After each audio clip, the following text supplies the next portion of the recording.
Hi everyone, the candidate is over. It's in the books. We know who our challenger is, this big question mark here next to me. And guess what? It's me. Just kidding, it's not me. Sergey Karjakin, he did exactly what he needed to do, taking down Fabiano Caruana in the last round. In fact, a little bit of overkill. But to remind you of all of the batters who came to the plate here in this last round, let's switch over to our preview tab and give you a quick idea of what happened here. We had Anish Giri, the artist formerly known as Anish Giri, living up to his name and drawing Veselin Topalov with white. A game pretty it wasn't no fireworks, but some instructive points I'm going to get into and hopefully give everybody some stuff to take home. And note about that game. Next, we had Hikaru, Nakamura, and Levon Aronian. No real controversy there. The players did shake hands, and all was cordial, despite the earlier Jadub moment of the word Jadub heard around the world. Also, a game of not very many consequences. There was some interesting stuff as far as the future of this line in the Rogozin, so make sure you're ready to take notes on that, what happened between Hikaru and Levon. Finally, Peter Svidler admitted that he played an unsporting line, not really looking for a huge fight against Vishy Anand. Obviously, if Black wants to push really hard, he's risking it, as we will learn when we get into our last game of the day. That, of course, being between Sergey Karjakin and Fabiano Caruana. If you don't understand why exactly Fabiano was sort of in a must-win situation with Black, it's because the tiebreaks favored the Russian, and so he did a very good job keeping it dynamic. So if you haven't seen the game yet, this video is for you, and this show is for you. It's going to be really exciting as we dive into what happened there. I think Fabiano got about as much chances as he could have ever asked for in a must-win situation as Black against a fellow nearly 2,800 player, but he was unable to stay focused in the critical moment and blundered away the game. So congratulations to Sergey Karjakin. Again, as I said, we now know that he won the tournament, but you guys are here to see what happened on the chessboard, not hear me talk about it. So let's dive in.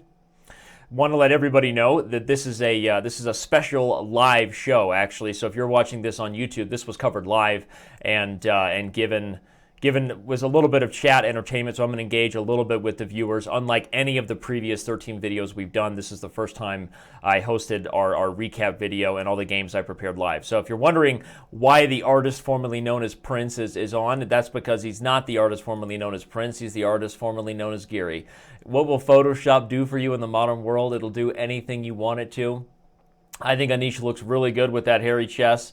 All jokes aside, we know that Anish is a very, very talented player, one of the youngest, most talented players in the field, unable to convert in some big games. But if he continues to stay this solid in his chess career and finds a way to win, whether that's improving his preparation or just converting in some of the critical moments, maybe being willing to take some riskier approaches, right? If you want the biscuit, you got to risk it. Then I think we will see Anish again. This is certainly not the last we will hear of him. So let's dive into what happened here between Anish Giri and Veselin Topalov. Just want to say hi to everybody in the chat over at Twitch. I see you guys, and I see everybody over at Chess.com TV too. Thanks everybody for being here. So let's see what happened here.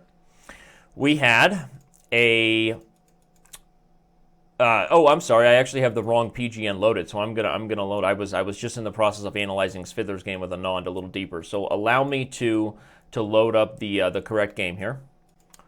Rockin' and rollin'. So here we go. We have a queen's pawn game, but transposed into a Catalan, depending on how you like to say your A's. This is pretty normal stuff, and after the traditional d takes c4 is played, White takes the aggressive approach to get back the pawn, which is it's sort of necessary in this line, and the reason, let me highlight this for you because it's instructional. The Catalan is based on this idea that White is fianchettoing the bishop at the risk of giving up this pawn without the normal way to pick it back up. If you think of any sort of traditional queen's pawn game, when Black takes here, this bishop is sitting on this diagonal and prepared to recapture the pawn. So the bishop is not on its ideal, strategical placed diagonal. So because of that, there's some risk in variations where Black is going to take c4. the normal way that white would approach this position is just with castles, and then if the pawn is captured, white can pick up the pawn with queen to c2, the c file's open, knight b to d2, more traditional Catalan stuff, or even the move played in the game, knight e5. But the point is, after knight to c3, takes on c4, knight e5 is sort of forced for white because you don't want to give black too much time to hold on to this pawn when you don't have the natural knight developing move to go get the pawn, and you don't have an easy path for the queen to just go pick up the pawn there. So if you're wondering why knight e5 was played here, this is sort of the typical way white needs to play. And now Topalov played c5. I made a joke in the commentary for Peter's news report that maybe we'll get the aggressive variations of the Catalan, but here comes c5, and likely all the pieces are about to be traded along with it. So after d takes c5, we get queen takes d1, knight takes d1, and you're like, Danny, this is already lame, right? Well, you're right. It is kind of lame from the perspective that you have no structural differences at all, which means there aren't going to be very many dynamic ways to coordinate your pieces against your opponent. You don't have double pawns for one side and the other side has the bishop pair. You don't have imbalances where one person's king is open but he's up a pawn, right? You don't have those sort of things here. It's completely symmetrical. So there's just not a ton of fireworks that are going to happen naturally. White is going to be playing for just the smallest of advantages, and hopefully that'll become exponential. We have talked about that. You shouldn't underestimate the ability to win these positions. It's just with players of this level, you need a little bit of mistakes from your opponent, and it just doesn't happen often enough. So I'm a little surprised, being that Topalov was so out of form, that Giri didn't play something that was a little more messy, just to be totally honest, and get a win. But that's his choice. He said in the post-game news conference, in case you missed it, that he didn't expect Topalov to play this way. I don't know if I really buy it. Maybe he was hoping for something a little bit messier in the Catalan, but at least as far as this position goes, there really aren't many other options for black other than playing c5 and trying to equalize as quickly as possible. So there you go. Rook to d8, bishop to e3 is technically a novelty. Bishop takes c6, creating the weak pawn, is the other way to mix it up. White is giving up the bishop pair for the potential of targeting the weak c-pawn. But in this game, we saw bishop to e3. And after takes, we have knight takes e3. F takes e3 is a move that's kind of funny. Topalov mentioned that he thought white might go for this as a way to make it messy. And at first you're like, are you really suggesting this move, right? Doubled e-pawns in the center and isolated pawns? Well, the point is that the pawns aren't easy to attack. And after some natural moves like bishop to d7, white might have chances to play like knight to d6 and then rook to d8 and quickly establish control over the only open file here, right? And really try to keep that pony there. Although I admit, in analyzing these games in detail pretty much right before we went live here, it seems the giant lizard, who I will be battling against man versus machine right after this, is convinced that black is actually doing pretty well after knight e5, sacrificing the b7 pawn and ideas of bringing the pony into c4. So we'll trust the fire-breathing dragon there. Say the black is probably just equal. So Giri played knight takes e3, and after rook to b8, f4. A good move, planning to sort of expand on the king side. The best way to gain space is to push pawns. Thanks, Captain Obvious. You're welcome, world. After e5, f5, Giri said he's hoping, that if everything goes well, white has a potential for a big advantage, right? Even if the pawns are symmetrical, the way you can use it is try to get your pawns much further up the board. Not just for the hopes of some sort of endgame pressure where you can sack and get queens before your opponent does, but the hopes that your pawns might restrict the enemy pieces, right? If you gain more space, their minor pieces might be struggling to find squares if you can keep it that way. So f5 makes sense. Noted by Topalov. I mean, we'll give one example, is if castles is played instead. After takes f4, bishop e6, f5, bishop d7. The position is probably just totally equal. The bishop is fine sitting on d7 because it prevents any of these isolated c-pawn ideas. And black will probably relocate the pieces to the e-file. Equality is the name of the game. So white played f5. And after knight d4, g4, b6, rook to c1, normal stuff. The pieces start getting traded. The king comes to f2, and we get our one real critical moment when Topalov played h6 here instead of probably g5 immediately. I know this move seems weird, and we all get scared whenever we're allowing our opponent to en passant, right? You start asking yourself if you still know the rules.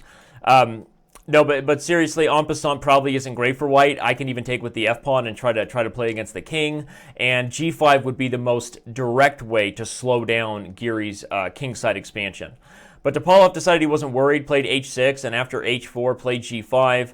But after f takes g6, f takes g6, this was the one moment where Giri might have had a chance to have a position that he could push. If you're interested in pausing the video, if you're watching this post-live show, or if anybody wants to pause it now, they can. Again, we're assuming that not everybody sat through the whole 6-hour broadcast, although last round it really wasn't 6 hours, was it? It was much shorter. But the move to push for is a move that will make sense. The educational takeaway is when you're in an endgame that is otherwise equal, and again, if you look, we still have no structural differences, right? Both sides have 2 on the king side. We have 3 pawn islands for everybody, an isolated e-pawn. It is true that the first person to start putting pressure against the weaknesses can often force the opponent to be on defensive, because again, we're not in a dynamically unbalanced position where even if you get a little bit ahead in the race, it's maybe not felt for several moves because they have just as much to play for in another area of the board. But white did have a way to really bring the pressure quickly here, and it's unfortunate Giri didn't see it. That was g5, kicking the knight, with the main point being that it frees up the g4 square. And actually, I think Giri was probably a little bit afraid of what potential tactics might come against the king, but the key after check was that the psychologically, I think, hard move to find for Giri was that king to e1 is the exclam, not king to g2.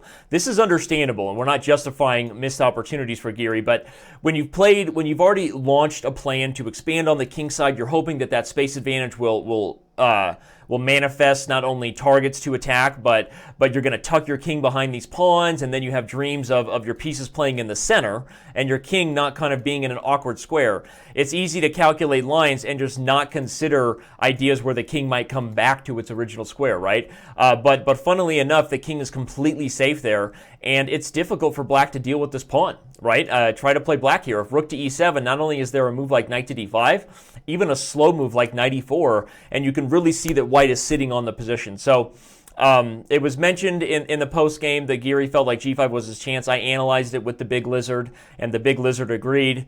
So that was really the last chance for white to push g5, and it's a good takeaway that don't ever be biased and married to a plan that you've started, right? Consider all moves like a computer does, like as if you're seeing it for the first time. And that sounds insane, but it's really, in many ways, it's like the Taoism of chess, right? You have to always be thinking ahead, bigger picture, planning ahead, finding targets, long term. But you have to approach every position like it's the first time you're seeing it, unbiasedly, to avoid making mistakes based on these sort of situations where you have a biased plan. So those sort of things always really mess with my head and make me very angry at the chess gods, to be honest with you. But okay, that wasn't played. Instead, Giri played rook h to g1, which is a slow way to play it, but it's just not good enough.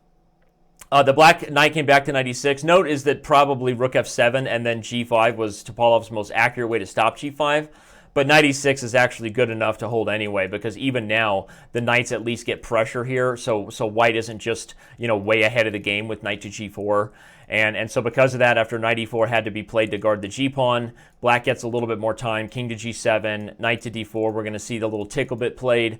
With tickle being played, it's Giri's favorite game this tournament. He likes himself a good repetition. All jokes aside, obviously kind of a strange tournament where you draw 14 games in a row. But these two players had their road to play Magnus Carlsen come to an end earlier in the tournament anyway, so we don't judge this particular draw too harshly. And we move on to the next game, which is, of course, between... the next game on my list was between Nakamura and Levon Aronian, so let's jump right in there. We have the game between Hikaru Nakamura and Levon Aronian, as I said. No hard feelings very apparent, at least not to start the game. As far as how the last game ended, we all know the Jadub controversy that took place.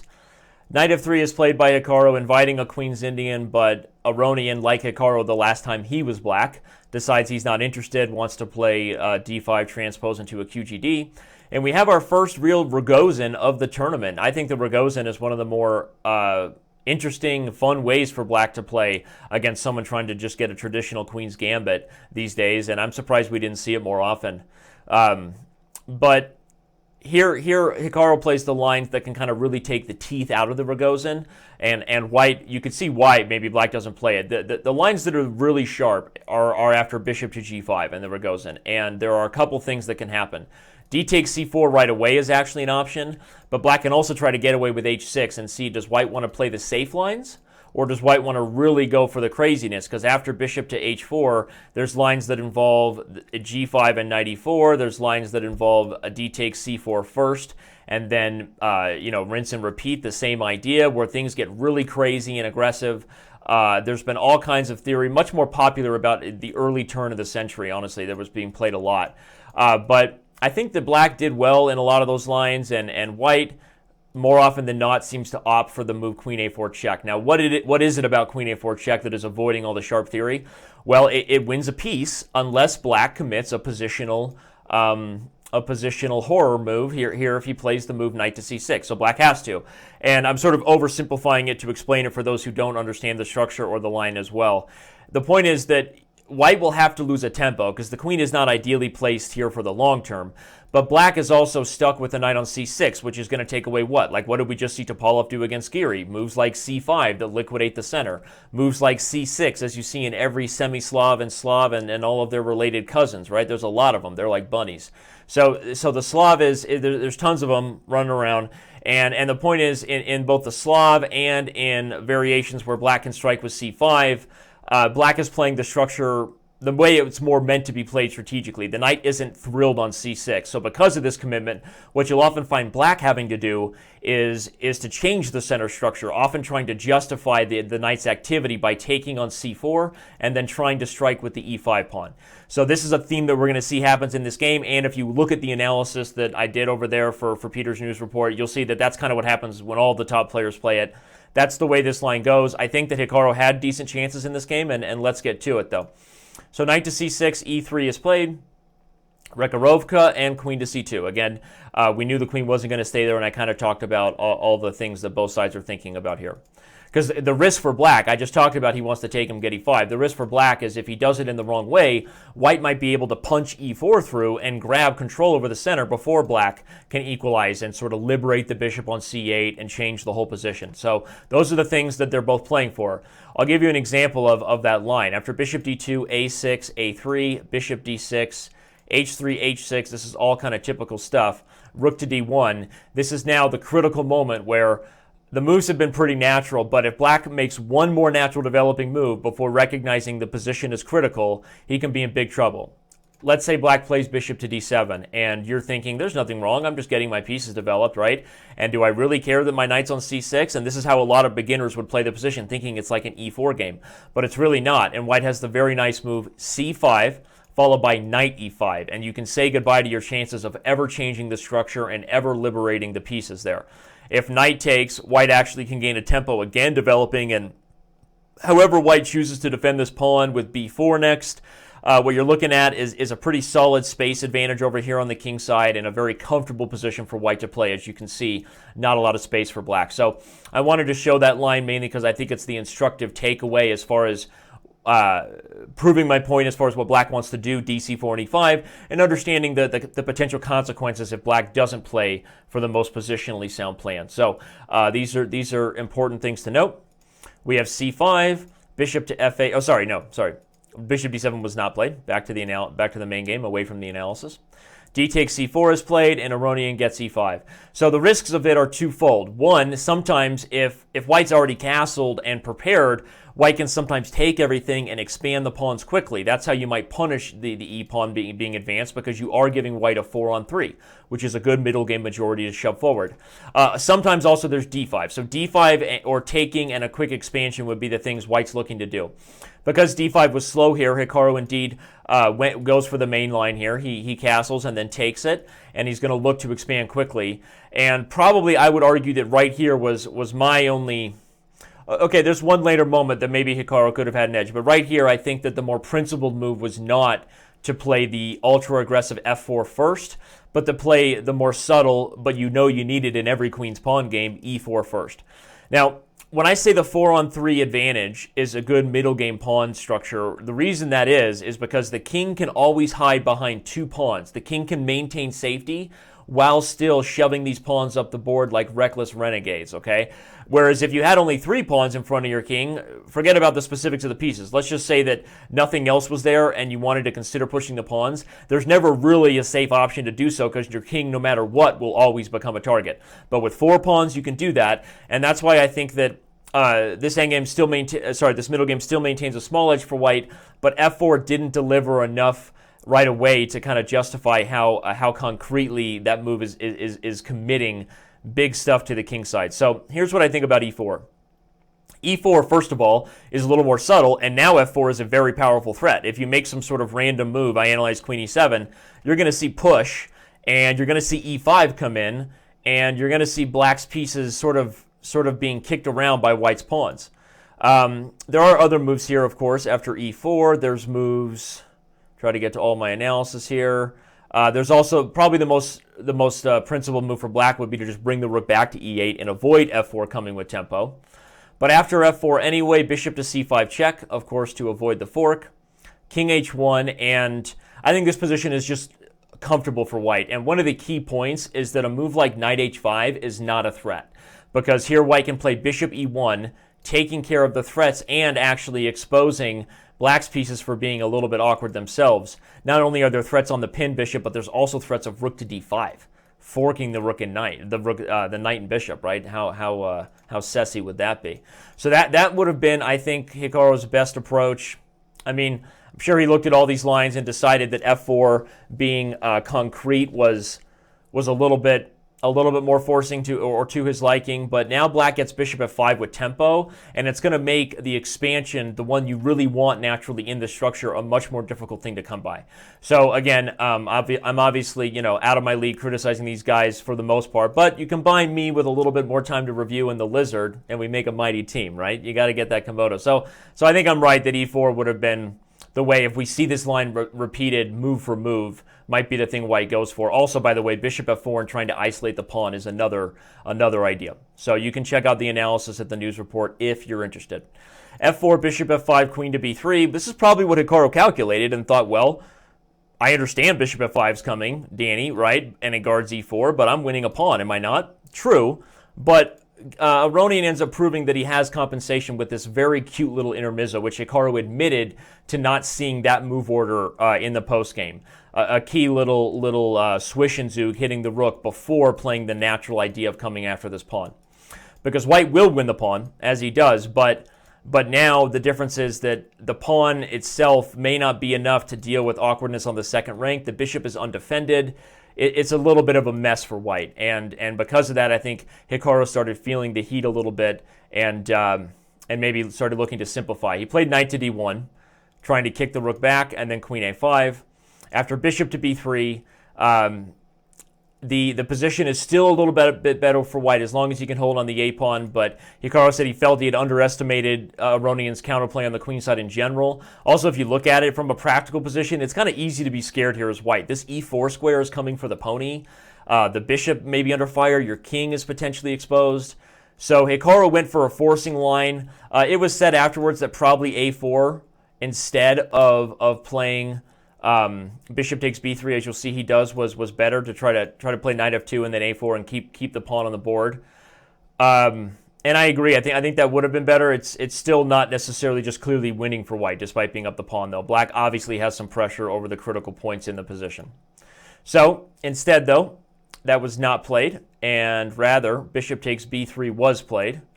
And after rook takes, the pieces continue to be simplified, and with it, black will be winning back both the e and the a pawn for just his one c pawn, and we're going to end up with a 3-on-3 kingside pawn structure, which is just a draw. These guys aren't going to play a long rook ending this time, and that was it. So interesting stuff. I like Hikaru's approach in the Rogozin. I think that's the way that white wants to be principled in these lines, and put that knight on c6.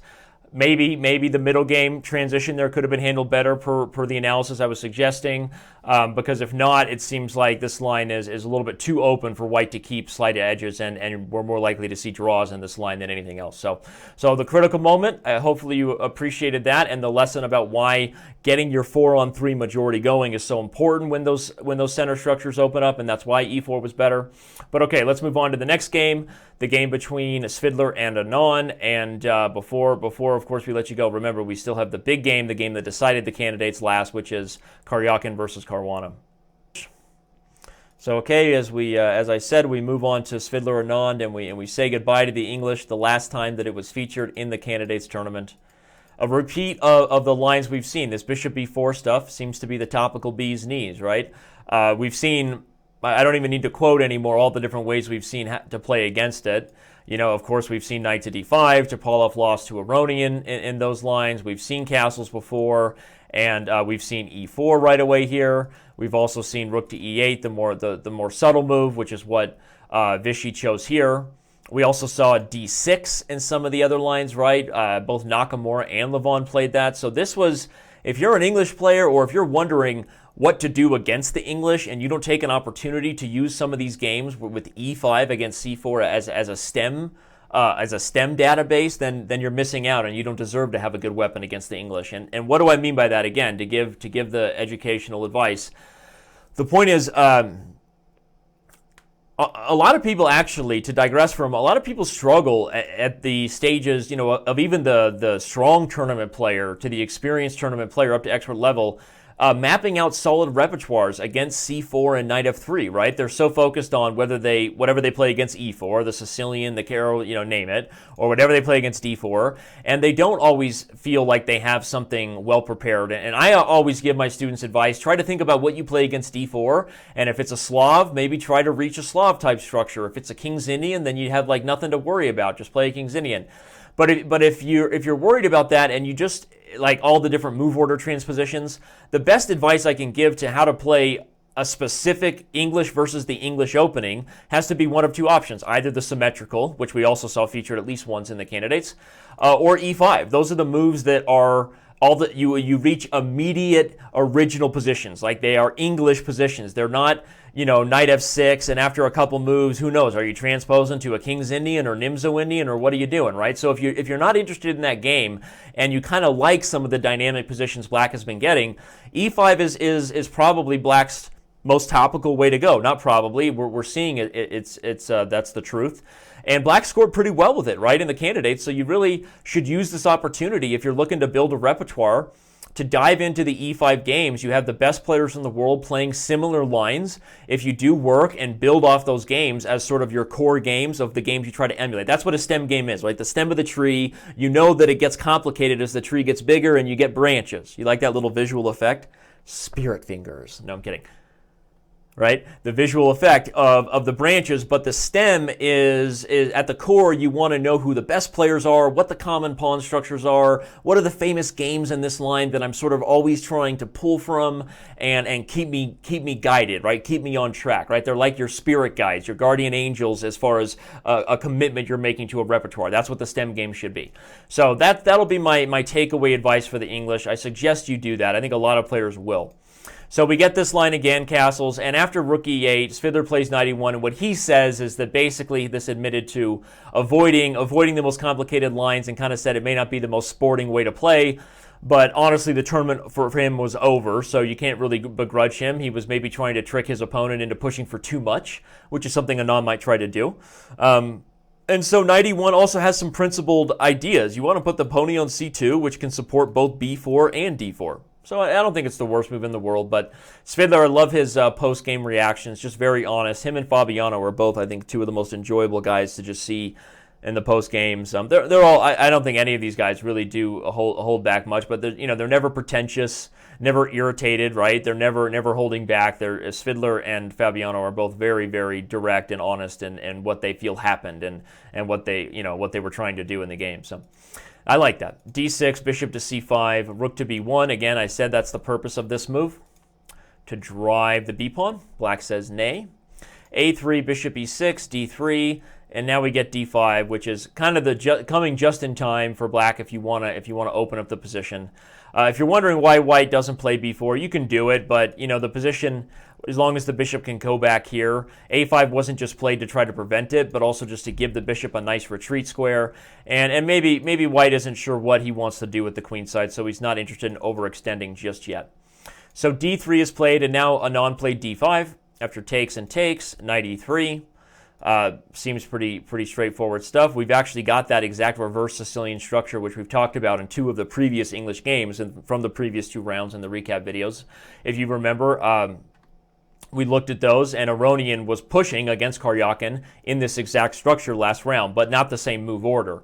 White has the open C file, and if you take a snapshot, this is a reverse Sicilian. But here, Anand has to be happy. He basically has just gotten the more active middle game from however they reach this reverse Sicilian. And white is already probably looking to just equalize and try to simplify some of the pressure.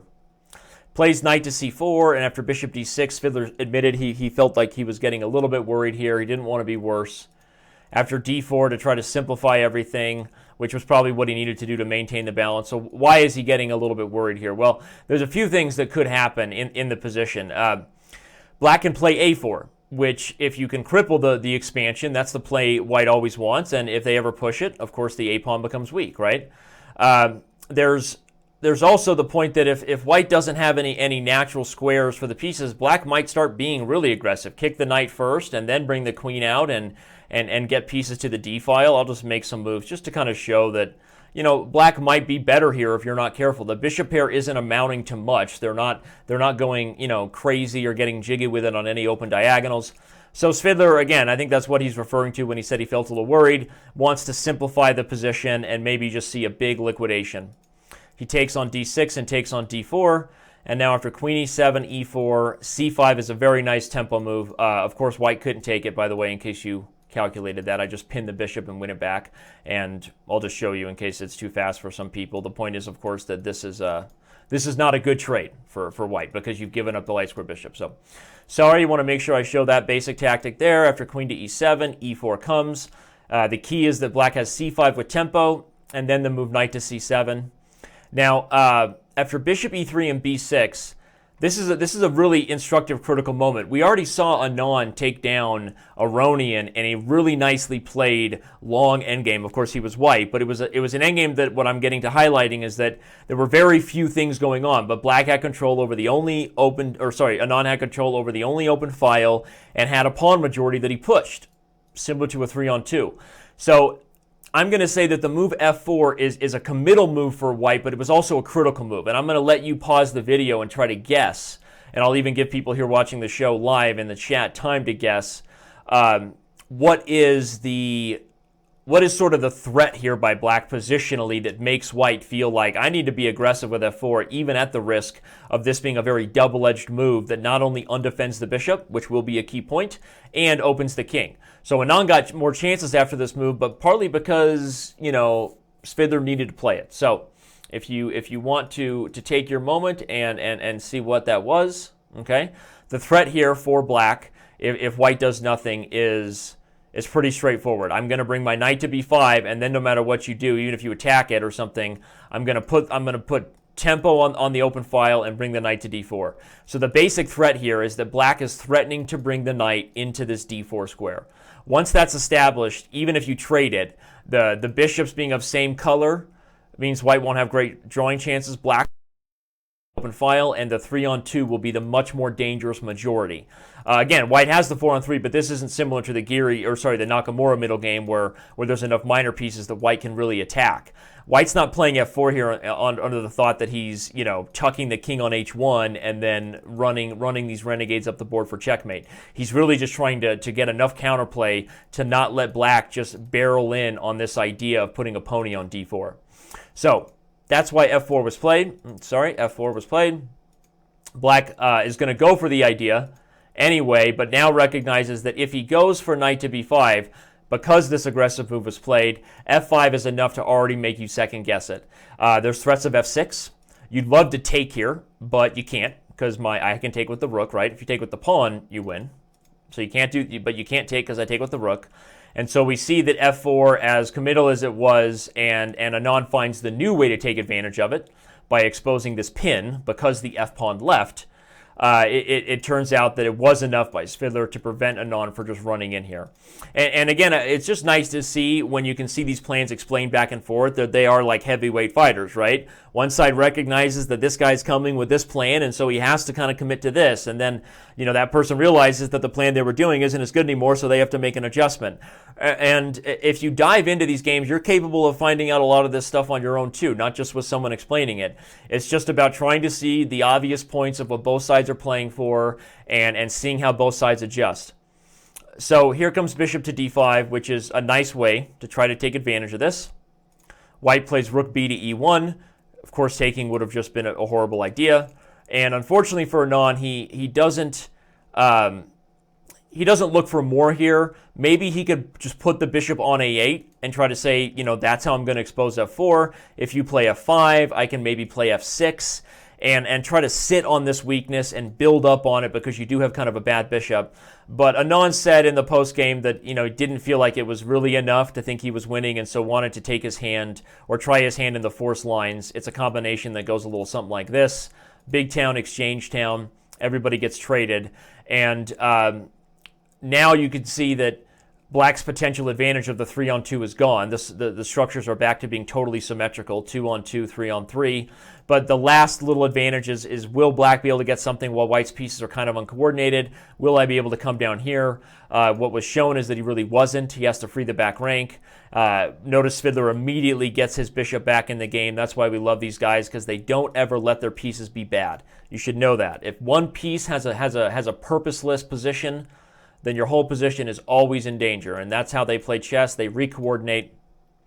Very good move by Anand, by the way. F5 says your bishop is now a big pawn, but still not quite enough to win. After takes, knight f6, Anand is doing his best to try to hold the position. With one more move, he might pick up the pawn that he sacrificed and try to keep playing on the light squares. But Svidler says, well, you're either going to trade rooks or you're going to give me the b pawn.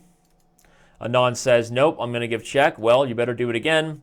And tickle was all she wrote, and that's what we got. The draw was agreed. So, could Anand have just taken back on f5 immediately after doing this idea? Yes, but already here, because one more set of pawns has been traded, probably you'd see White just take and then play rook e5 and just kind of like force the opposite code bishop ending, which is going to lead to a draw anyway. So fighting spirit, I thought there's some instructive moments in that game. Hopefully I said a few of them. I hardly remember anything I say after the fact, but without further ado, let's get into the most critical game of the day, of the tournament. We love it when these big tournaments come down to the battle between the two leaders in the last round. Sort of luck for all of us as chess fans. And Caruana went for it, which was awesome. Unfortunately for him, he did not come up big, but let's see how it happened. And so we jump right in, of course, giving credit one last time to the man, MVL, the man with the plan. He was very excited to have a Sicilian today again.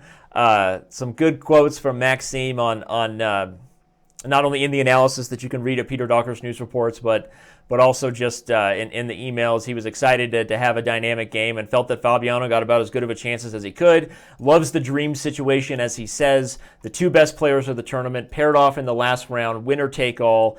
Could you ask for more? I say nay.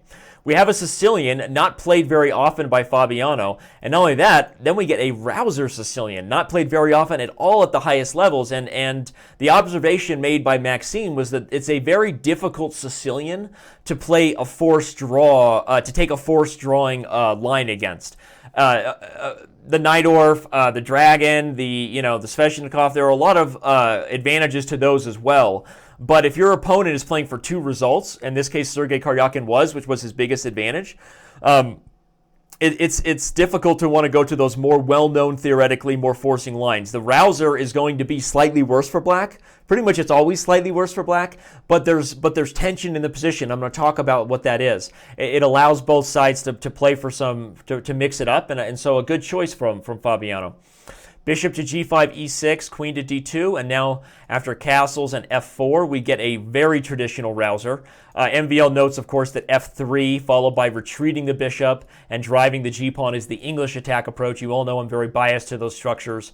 I kind of made the English attack my universal system against all Sicilians when possible. So I think that, but he says, okay, that's the other just fine way for White to play. But Karjakin isn't interested in the English attack. He wants to test the theory of Caruana and see what he prepared in the most traditional way to play the rouser. F4, and after H6, bishop to H4, B5. A note should be made here is that after H6, for example, if bishop takes F6 is played, queen takes F6, knight to F3, the queen comes back to D8, and then G4, B5, we get really double-edged play. I just want to point out, so there were many different ways to go double-edged. Both sides have their intentions made very clearly. We know what we're trying to get here. But I think that if you're Karjakin, this is about as unbalanced as you can make it because you've given the bishop pair to black as early as possible, and don't underestimate one dark square bishop's chances when your opponent does not have a counterpart to match it. So I think that that's probably why Karjakin avoids that, at least initially. And especially because queen takes F6 is still possible. Now, what do I mean by that? Well, in the game, bishop H4 was played, of course. And after B5, now you see voluntarily capturing on F6. What's the difference? Well, there's a big difference. In this position now, black has to take with the pawn. And it's a very common rouser trick. Why? If queen takes F6 now, we shoot open the center with E5 and then take on B5 with tempo. Something that's not possible if you back up to the position, again, after H6 right away. If you go for this and you play E5, black can just take it, and sure, you can move your knight there if you're into that kind of thing, right? Hashtag fly to the Concords, but I go back to D8, and that's what I'm into, being up a pawn with the bishop here. So you haven't won anything, you haven't destroyed anything, you bring the pony into D6 check, it's just a big trade, black is up a pawn. So that's a common tactic that I think is instructive for any Sicilian player to see. That's exactly why Karjakin doesn't take right away, but then does so after this, because he is now able to force the rouser structure, and we pause to evaluate. What is it about this position that is unbalanced and dynamic in the way that I said allows both players to play for a win?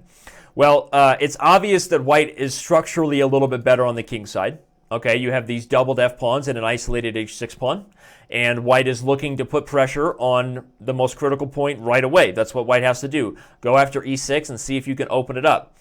Also, the black king will probably never have a safe haven at this point. The safest haven will be right in the center, as Fabiano did in the game.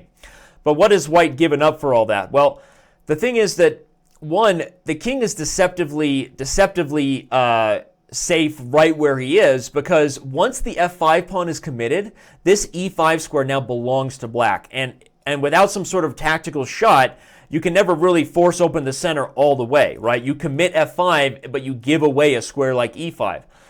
The other thing that white has given up is the bishop pair, something that we've already recognized early and said that would be what happens the moment white captures on F6. And so we have doubled pawns and potentially unsafe king for control over the dark squares specifically, even the center dark squares, and a head start on the queen side. So when I describe the difference between this game and, for example, those of you who have been with us for the full show know that when I talked about the Giri Topalov game, yes, there's ways to play, but there are no dynamic differences, which is where pieces get simplified, and that's where exciting chess players go to die, right? You go there to that just dead drawn kind of symmetrical game, and the artist formerly known as Giri is, he drew his game. No, I can't not talk about it. It's amazing. 14 draws, right? I'm sure he's as disappointed as anybody. But okay. So we're going to get interesting play, and Fabiano plays queen to b6. We get f takes e6 immediately. MVL a little critical of this move, mainly because the tension here only favors white. And what do we mean by that when the tension favors you? If black ever takes here, what happens, right? If black ever takes, the d5 square opens up for the pony, which might by itself just be immediately winning. The e-file opens up toward the king. And just in theory in chess, if you don't have a concrete follow-up and the tension favors you, you're usually being undisciplined if you capture first. You should be looking to build up and let the dam break on its own, not simplify. So I kind of agree with MVL. I'm not sure that the line with knight takes c6, as he mentions, gives white anything more special than the game. I mean, this is a very typical rouser structure. White is positionally better, holding back all these weaknesses, but still black has the bishop pair. If you ever let him strike through with d5, he'll be feeling phenomenal. White's also going to start playing doctor over here and performing surgery on the light squares. The knight to h5 will also be a very irritating thing to deal with. So these are sort of common rouser tactics and maneuvers. So as much as I agree with with MVL that I think f takes was a little premature. I'm not sure it was that critical. Queen takes c6 is played here. Makes sense. He was worried that if he had taken with the bishop, that the e6 pawn will become a target in a lot of positions with this bishop coming to this diagonal. So he plays queen takes c6, bishop to d3, and now after h5, king to b1, b4. This is all straightforward stuff. Knight e2, queen to c5.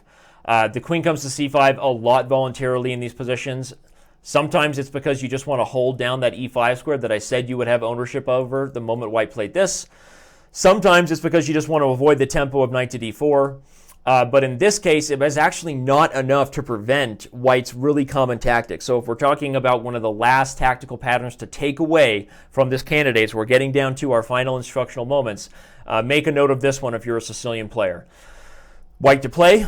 Pause the video. I'm building to the tension, building to the tension. Nope, nope, nope. You haven't gone for it. e5. So I said e5, again, is not possible because black owns this square by how many pieces? 3 squares, right? But it's principled here because you're opening up the check on g6. And the analysis by Maxime showed that after takes and then queen to g5, okay, bishop to g6 is mate, if you're keeping track at home, black would have been in real trouble after the attack just goes forward. Notice that we opened up that diagonal, but we don't just get immature and just give a silly check. We build on the fact that black's pieces are under attack, bring the rook to the f-file now, which is what was actually played in the game before e5, and probably white is maintaining an initiative here. It's not like black just resigned. So before you get freaked out about this, I actually analyzed it out further with the lizard. I think that this position is a holdable endgame for black. It's a little bit better for white. The main line ended up going like this after rook g8, and okay, so black needs to unpin. Maybe white can take it. Black takes, white takes. It's an endgame where white's better. White is up a pawn. The bishop tends to be a little bit better minor piece here.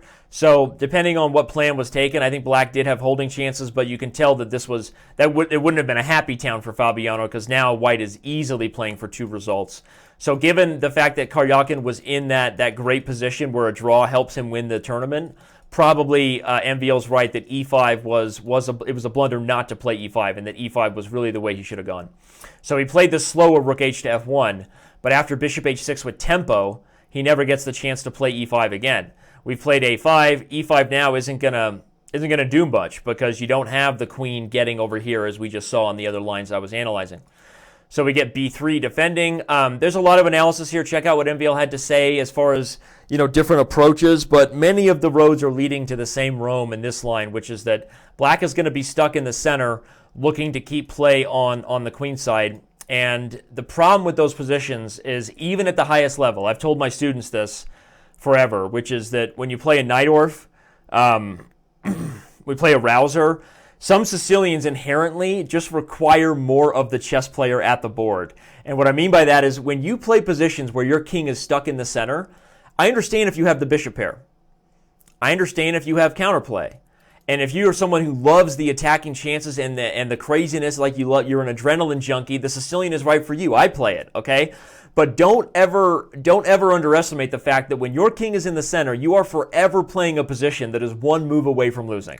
And I'm not just trying to say that to foreshadow what happened in this game, but to drive the point home even with my students, where a lot of times if I first teach them a Sicilian, I don't want them playing the craziest stuff where, honestly, with their maturity level, their level of focus at the board probably isn't where it needs to be to justify playing it. Because you're 1 move away from a blunder. When your king is in the center and you're having to play full board chess, as I call it, you got to defend on one side and attack on the other and keep the king right in a safety net. That's just not easy chess to play from a practical perspective. And it's a great way to play as black here when Caruana needed to win. And I love the choice. I think he had great chances. But when we get into this critical moment, I'm not going to dive into all the different variations that MVL did and just get to that critical moment and show what I'm highlighting to be true, that Caruana did what he had to do, but I think the exhaustion of the tournament caught up. First, he does a smart thing. He's playing full board chess. Puts the rook here, puts the king there. The rooks are connected. We know black is doing fine here. Bishop to c4, bishop e3. I actually really like that move for black because kind of puts the hamper to white's pieces. If you don't do anything, if you do too much with the knight, I might relocate this bishop to the awesome diagonal right there, right? So that bishop is kind of irritating. Rook f3 is played, rook to g4, and now the queen goes to f1. after rook to f8, knight f4 is a very nice move for white because Karjakin points out, yes, I've now allowed this to come, but I did it at just the right time where there's too much going on in your position. My knight is too active, so instead you're going to have to settle, buddy. Caruana had to settle. He wasn't happy, and here he played the move a4. It was actually... No, this is actually still okay. After a4, b takes a4, bishop takes a4. Okay. MVL said that maybe bishop to c6, increasing the pressure on the e4 pawn through the x-ray of the rook, was a little bit more solid. But black's position was still fine after a4, plus it just makes sense. That's how humans want to play chess. Open the king. Queen to d3, bishop to c6 now. And after rook to b3, rook to g5, you're over-controlling the e5 square. Everything makes sense. But it gives the shot that ended up giving Karjakin all the practical chances he needed to win. Last real chance, I think, to be rightly coordinated was rook f to g8. And after e5 now, queen takes. The point is the rooks are in a better position to deal with the queen coming in, which you'll see. And queen to c4 can be met by bishop to d7, queen takes b4. And if anybody's pressing here, it might still be black. I mean, you have 4 versus 4. The coordinated king in the center and the big pawns just feel really good, right? And plus, you know, if the queens come off the board, we're not even thinking about calling that king a weakness anymore, right? We're calling it more active when compared to the white counterpart. So I think rook f to g8, anticipating the shot coming was key. He played rook to g5 and allowed this shot, but I'm gonna guess that he might have already been calculating that this whole line here. He thought he could hold. He thought that he could just hold the e-pawn. And what he probably missed was the key move that happens right here. After rook to d4, d5, queen to d2, trying to infiltrate and hitting the bishop at the same time. It's a double attack. He panics here and doesn't play just a very simple, safe move. Bring the bishop back to e4, give up the b4 pawn. We're right back to a position where if we evaluate it, yes, it's still unclear, but you can't really say that black is any worse here. The pawns are strong. The bishop is solidly protected. It's a 4-on-4 game where either player could have won. But Fabiano got nervous. He started seeing ghosts potentially of the queen entering in and decided to defend actively with rook e4, which is a one-move blunder that holds just puts everything I just said in perspective of what can happen when your king stays in the center. And that is rook takes d5 exclam, sacrificing the rook for the pawn, and black is just lost. Why? I'm threatening mate here. You can't guard mate with rook d8 because of queen f7, and you don't have many other moves. The queen can't guard too many squares without allowing similar tactics. The move queen to c7 was actually played in the game. It seems to be the only move. I mean, queen b7, you take it. Queen here, I get this check. So queen c7 is the only move that guards all the d-file threats and the c5 check. But after the very nice queen f5, Black didn't resign, but he could have. The threat of queen h7 is just too much, and it's unstoppable. He played rook f7 and then resigned after bishop takes f7. The material has been won back for white, and you can't even take it because you lose the queen. So to back up, the practical pressure that Karjakin created once again in this tournament with the move e5 was his opponent's undoing. And that's where we have to give Sergey the credit that is due as far as why he won the candidates. In every critical moment, as MVL highlighted in yesterday's game of the day, where he was facing pressure from Aronian, he sacrificed a piece. Yes, with the most accurate play, the Armenian could have maybe been better, but he couldn't figure it out, right? Pressure happens. Blunders happen when your opponents are under pressure, and Karjakin showed the best nerves. He showed the best feel for the critical moment as far as when to bring the heat. This was move 30 in this game, and Fabiano was entering time pressure. So all of these things were things that he did consistently throughout the tournament. We have to give him credit, even if we're saying that, yes, with best play, right here again, Fabiano was okay if he had just not panicked on queen h6 and just moved the bishop to a safe square and just gave up the b4 pawn. You know, that's what we're saying, is that this doesn't even mean anything if he hadn't panicked, and the game would have remained unclear. But Fabiano was unable to do it. He tried to defend dynamically and blundered rook takes d5, which was a very nice shot, actually. Probably move of the week as far as I'm concerned right now if we're looking ahead to Chess Center. And with it, we move on. So let's review what happened here, everybody. Nothing but a big congratulations given to Sergey Karjakin. You see the final standings there along with the complete results of how everybody did. And It was a great tournament. You see most players finishing very closely, even some that had a rough start. Obviously, Veselin Topalov did not have his best chess.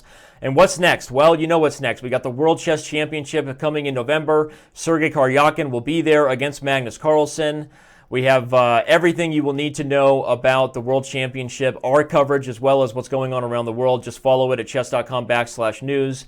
You know the drill. And we will see everybody in New York. Possibly we will be there live. We're thinking we will be with special chess centers, but we don't know. You never know till it comes, right? I like to take it one day at a time, right? Everything you can do is everything you can do. The only thing you can do is everything you can do.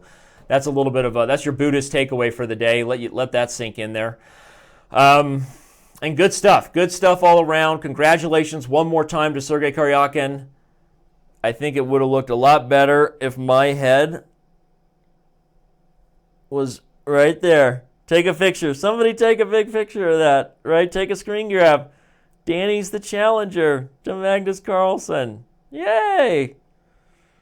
Get over it. Get over yourself, Danny, and join the real world. All right, everybody. Thank you, and we'll see you around on chess.com.